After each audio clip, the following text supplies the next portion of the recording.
Bonsoir à tous, bienvenue à ce flash d'information.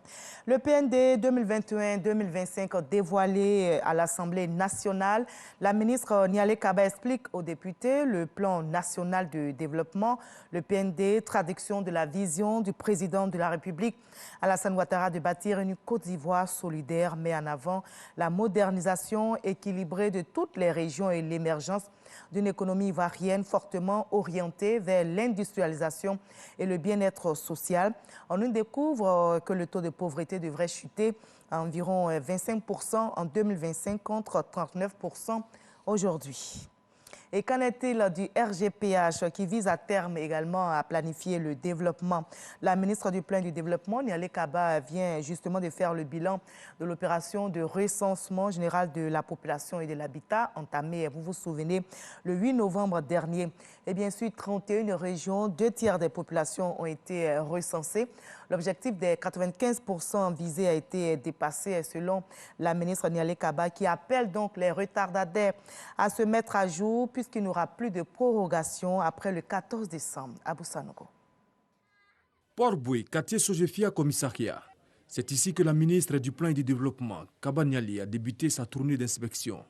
Objectif, s'enquérir des conditions de travail des agents recenseurs et du niveau d'avancement de l'opération. À Abidjan, nous avons beaucoup de quartiers qui ont largement dépassé les 90%. Atekoubé a dépassé les 95%.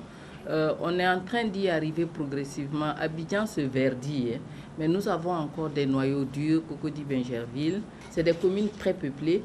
Nous avons encore tout un pan de ces communes-là pour lesquelles il faut que nous continuions de parler aux populations. Nous avons renforcé nos équipes, mais il faut que nous continuions donc de parler aux populations. Après Port-Boué, quelques quartiers des communes de Koumassi, Marcory et Cocody ont reçu la visite de la ministre Kaba Nialé, où elle a pu s'imprégner des réalités du terrain. Demander aux agents de faire preuve d'endurance. Il y a encore du boulot sur Abidjan et il faut que les agents acceptent de travailler de jour, de nuit et à tout moment, quitte à faire des équipes qui se relaient pour qu'on puisse prendre le flot maintenant que la population joue le jeu. Nous avons tenu à aller à Port-Boué, mais également à Cocody, qui n'est pas un quartier facile, et pour voir un peu le quotidien des agents sur le terrain. Et nous venons rassurer qu'avec le temps qui avance, les choses se débloquent. L'opération de recensement général de la population de l'habitat 2021 s'achève le 14 décembre. Et pour la première fois dans notre pays se tiennent les journées de la fonction publique. La première édition a démarré ce lundi au Palais de la Culture de Trècheville.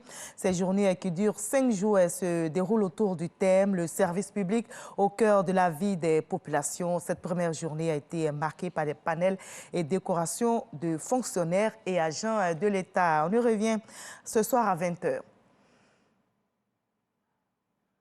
À l'étranger, au Burkina Faso, des marches ont été organisées ce lundi 13 décembre à Ouagadougou et dans toutes les grandes villes du pays pour rendre hommage à Norbert Zongo, journaliste assassiné il y a 23 ans aujourd'hui.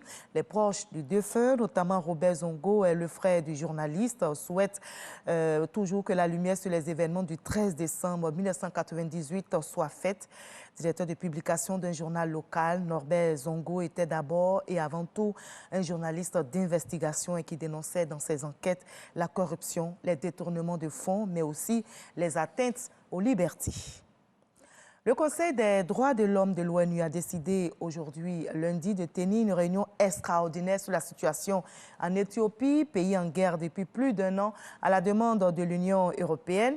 Notez que cette session spéciale sur l'Éthiopie aura lieu vendredi prochain. Elle se tient au moment où le gouvernement éthiopien mène une contre-offensive pour reprendre du terrain aux rebelles qu'il combat dans le nord du pays. Kofi Olomide est relaxé en appel pour agression sexuelle sur 4 de ses anciennes danseuses.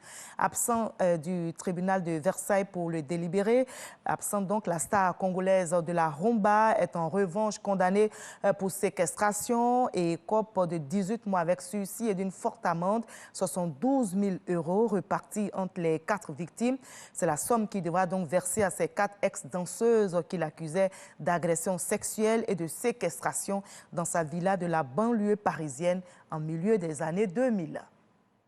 Et nous, on va se retrouver à 20h pour la grande édition, mais juste après ce Flash Info, suivez l'info régionale pour avoir toutes les nouvelles de nos régions ici en Côte d'Ivoire. Allez, à tout à l'heure à 20h.